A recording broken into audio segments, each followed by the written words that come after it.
Hello friends, viral নিউজে আপনাদেরকে স্বাগতম। আজ আমরা দেখব মালয়েশিয়ার নিখোঁজ হওয়া বিমান MH370 এর খোঁজ মিলল উত্তর কোরিয়ায়। 2014 সালের 8 মার্চ কুয়ালালামপুর থেকে বেইজিংয়ে যাওয়ার পথে মালয়েশিয়ান ফ্লাইট MH370 রাডার থেকে হারিয়ে যায়।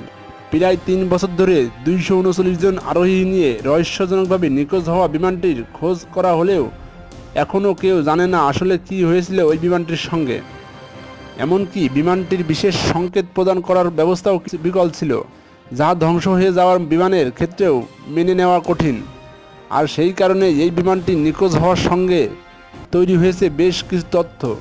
এদিকে মালয়েশিয়ান এয়ারলাইন্সের হারিয়ে যাওয়া বিমান MH370 উত্তর কোরিয়ার রয়েছে বলে দাবি করেছেন এক্সপ্রেস নামক যুক্তরাজ্য ভিত্তিক একটি ট্যাবলয়েড পত্রিকা।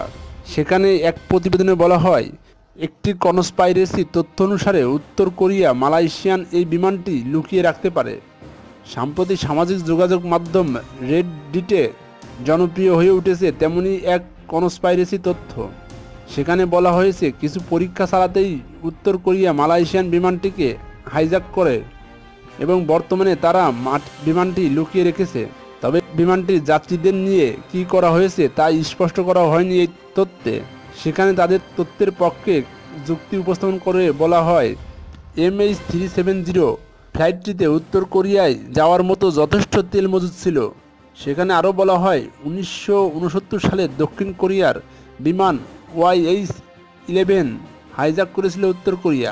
আরও নতুন নতুন সংবাদে প্লিজ আমাদের চ্যানেলটিকে সাবস্ক্রাইব করুন এবং আমাদের সঙ্গে